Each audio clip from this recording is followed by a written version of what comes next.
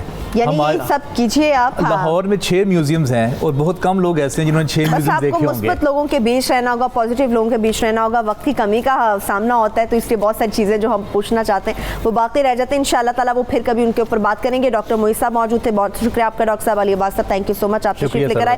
اینونک بغدادی صاحب آپ کے بھی وقت کا بے حد شکریہ. مجھے ایک بار مرنا ہوگا. صبح سویرے پاکستان میں جب بریک سے واپس آئیں گے تو کچھ بات ہوگی کہ ہم نے عید تو کر لی, خیریت سے گزر بھی گئی, مگر عید کے بعد جو چیزیں ہیں, جو ماحول ہے, جو میدان ہے, جو آس پاس کے صاف ستھرائی کی چیزیں ہوتی ہیں, ان کے اوپر اپنے کتنا کانسنٹریٹ کیا ہے اور اس کو کیا کنسٹیٹیوشن ہے, کیا کیا بیماریاں جو ہمارے ارد گرد منڈلا رہی ہیں. اس وقت چھوٹی سی بریک سے واپس آ کے اس پہ بات کریں گے. ہمارے ساتھ رہیے.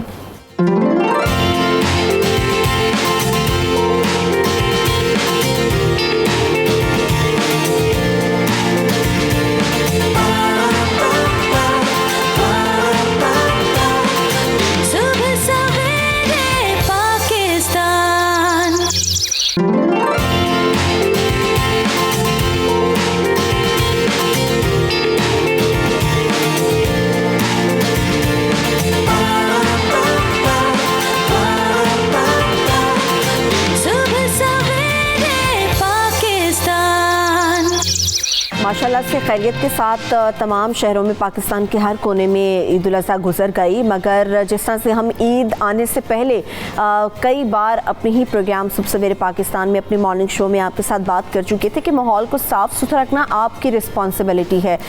جن شہروں میں تو ویسے کچرا کنڈیاں بہت بڑی بڑی ہیں, وہاں پر اگر علائشیں پھینک دی جائیں تو سوچیں وہاں پر کیا صورتحال ہوگی.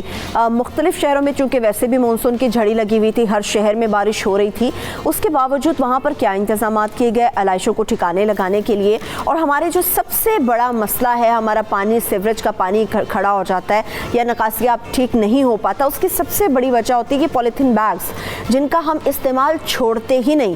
ہمیں پتہ ہے کہ ہمارے ماحول کے لیے کتنے خطرناک ہے کہ پولیتھین بیگز ہمارے ماحول کو خراب کر رہے ہیں. عید کے بعد جگہ جگہ ہر کونے, ہر نکڑ پہ پڑی ہوئی علائشیں ہمارے ماحول کو ڈسٹرب کر رہی ہیں. ہمارا ماحول کتنا گندا ہو جاتا ہے اور اس کے ساتھ ساتھ وہ جو تعفن اٹھتا ہے علائشوں سے, ان سے جو بیماریاں پھوٹتی ہیں وہ ہم لوگوں کے لیے کتنی خطرناک ہوتی ہیں. کراچی کی صورتحال پر تو یقینی طور پہ خاص طور پہ بات ہوگی. ہمارے ساتھ اسلام آباد سے ماہر ماحولیات مریم شبیر ہمیں جوائن کریں گے. تھینک یو مریم آپ کے جوائن کرنے کا. لاہور اسٹوڈیو سے ہمارے ساتھ ہمارے گیسٹ موجود ہوں گے پروفیسر ڈاکٹر فاروق محمود صاحب. ڈاکٹر صاحب آپ کا بھی بہت شکریہ. اس کے ساتھ ساتھ کراچی کی صورتحال پر خاص طور پر بات کرنے کے لیے ظفر عباس صاحب ہمارے ساتھ موجود ہوں گے. ان سے اسپیشلی کراچی کی صورتحال اور اب بنتی بگڑتی صورتحال پر بات ہوگی. تھینک یو سو مچ ظفر, آپ نے بھی ہمیں جوائن کیا. ڈاکٹر صاحب سب سے پہلے مجھے یہ بتائیں, جس طرح سے ہم دیکھتے ہیں, اگر میں کراچی کی صورتحال پہ بات کر لوں, ویسے تو علائشیں ہر شہر میں ہمیں کسی نہ کسی صورت پڑی نظر آتی ہیں اور کئی کئی دن پڑی رہتی ہیں. علائشیں پڑی رہیں, اس سے جو تعفن اور بیماریاں پھوٹتی ہیں اس سے متعلق بات کریں, اور خاص طور پہ جب اتنا ڈھیر سارا پانی جمع ہو, علائشیں پانی کے اندر ہی چلی جائیں اور پانی بھی جمع رہے تو اس سے کون سی بیماریاں پھوٹتی ہیں؟ بسم اللہ الرحمن الرحیم. بینگ پاکستانی ہمارے لیے آج ویسے آج تو ہم انڈیا کا وہ ہے یوم آزادی جس کو ہم یوم سیاہ منا رہے ہیں, اور ہمارا 14 اگست کل گزرا. ہمارے سر فخر سے بلند ہیں کہ ہم ایک آزاد قوم ہیں. بہرحال ہمیں یہ جو اپرچونٹی آتی ہے عید کے اوپر, بہت ساری تعداد میں جانور قربان کیے جاتے ہیں.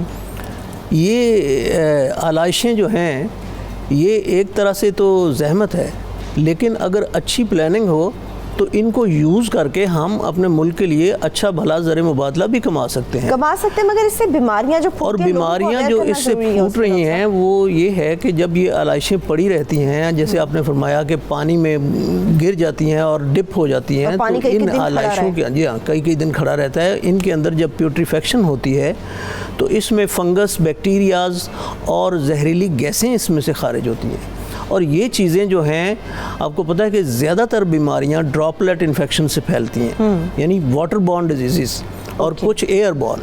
جیسے ٹی بی ہے اور اس طرح کی سانس اور گلے کی بیماریاں ہیں، یہ تھوک کے ذریعے اور یہ جو چیزیں ہیں پانی وغیرہ ان کے ذریعے بھی پھیلتی ہیں، اور پھر بعد میں پیٹ کی بیماریاں جو ہیں اور جلد کی بیماریاں، اگر آلائشیں پانی کے اندر ڈپ رہی ہیں اور اس کے اندر کیڑے مکوڑے اور ہر چیز پیدا ہو گئی ہے، تو جو لوگ وہاں پہ رہتے ہیں وہ اس پانی میں سے بیچارے گزر کے جاتے ہیں، اور یہ پانی ان کے لیے جلدی بیماریوں کا ایک گھر بن جاتا ہے۔ تو اس سے بچنے کے لیے ضروری ہے کہ وہاں سے واٹر ڈرینیج ہو، اور یہ علائشیں نہ صرف ان کو اٹھایا جائے بلکہ ہمارے ہاں ایک ٹرمینالوجی یوز ہوتی ہے کہ ان کو ٹھکانے لگا دیا جائے۔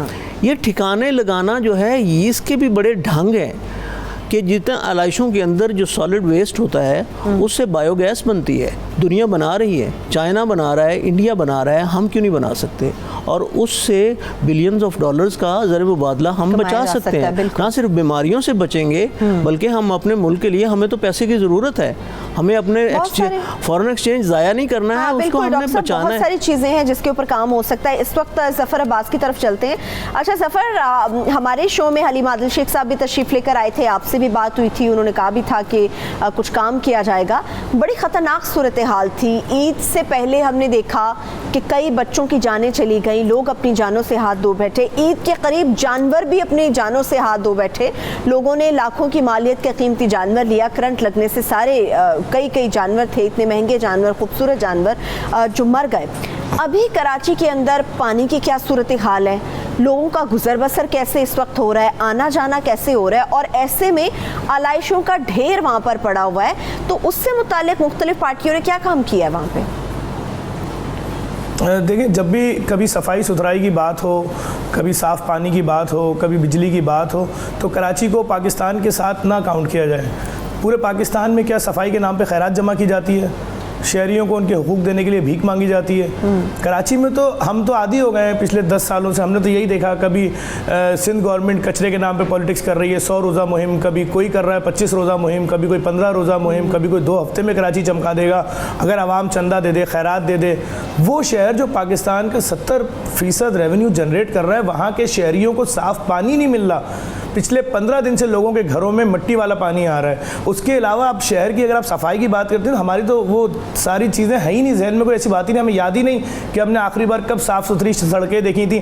ہم تو یہ دیکھ رہے ہیں کہ لوگ آتے ہیں، وہ کہتے ہیں جی ہم کراچی کو صاف کریں گے، ایک اکاؤنٹ بنا رہے ہیں، لائیں خیرات دیجئے، چندہ دیں، صدقہ دیں، بھیک دیں، مطلب اس سے شہر چلے گا۔ تو میں اس لیے آپ سے پہلے تو یہ گزارش کروں گا کہ کراچی کو پاکستان کے ساتھ نہ ملائیں۔ آپ نے کسی بھی اپنے نمائندے سے یہ نہیں پوچھا کہ آپ نے لاہور صاف کرنے کے لیے بھیک مانگی، آپ لوگ کشکول لے کے لوگوں کے گھروں پہ گئے، بھائی ٹیکس کس چیز کا لے رہے ہو؟ تو کراچی کے ساتھ جو درندگی ہو رہی ہے اس کو پاکستان کے ساتھ تو بالکل نہ ملائیں۔ کراچی والوں کے ساتھ جو رسوا کیا جا رہا ہے کراچی والوں کو، کراچی والوں کو میں آپ کو ایک بات بتاؤں، میں پرسنلی اس چیز سے اتفاق کرتی ہوں کہ کراچی کو ہم پاکستان کے ساتھ ہی لیتے ہیں، لیکن افسوس کی بات ہے کہ کراچی کے اندر جو اقتدار میں بیٹھے ہوئے لوگ ہیں وہ ہمیشہ کراچی کو پورے پاکستان سے الگ کر دیتے ہیں اپنی کمیوں کی وجہ سے، اپنی کوتاہیوں کی وجہ سے، مگر کراچی بھی اسی طرح سے ہے جیسے ملک کے دیگر شہر، ملک کے دیگر علاقے ہمارے لیے قابل ایسا نہیں ہے۔ اگر ایسا ہوتا تو کراچی شہر کے لوگ، جس آپ کو میں کل رات میں عید کے تیسرے دن بھی تھانے میں بیٹھا ہوا تھا کہ الیکٹرک نے جس طرح کراچی میں 55 لوگ مارے ہیں اور 800 سے زائد قربانی کے جانور مار دیے، مطلب کوئی پوچھنے والا ہی نہیں ہے۔ میرا 1.5 لاکھ 2 لاکھ 3 لاکھ کا جانور مر گیا، میرے پورے خاندان میں مذاق اڑا، میرے بچے پریشان ہو گئے ذہنی طور پر، لوگ مذاق اڑا رہے ہیں، کچھ بھی میں کہتا ہوں اس پوری صورتحال میں کوئی سننے والا تھا؟ کوئی ایک شخص جس کو میں بتاؤں کہ میری 3 لاکھ یا 2 لاکھ کی جمع پونجی میں اپنا دینی فریضہ ہی انجام نہیں دے سکا؟ کوئی سننے والا نہیں ہے۔ اس وقت یہ پوزیشن ہے کہ مجھے ابھی فون آیا ہے، لٹ گوٹ ہے بالکل سمندر کے کنارے، وہاں پر شہباز نامی لڑکا جو 3 بہنوں کا اکلوتا بھائی تھا، وہ 11 اور 12 اگست کی درمیانی شب کرنٹ لگنے سے مرا۔ جب اس کی فیملی FIR کٹوانے گئی تو کے الیکٹرک نے بولا کہ اگر اس کی FIR کٹی پورے گاؤں کی بجلی بند کر دیں گے، پورے گوٹ کی۔ یہ کراچی شہر کی بات کر رہا ہوں میں۔ عید الفطر پر جو رکشہ ڈرائیور کے الیکٹرک نے مارا تھا منیر کا، اس سے لے کر آج تک مجھے یقینی طور پہ اس کے بارے میں علم ہے کہ کس طرح سے وہاں پر یہ صفقانہ رویہ اختیار کیا گیا کہ الیکٹرک کی جانب سے۔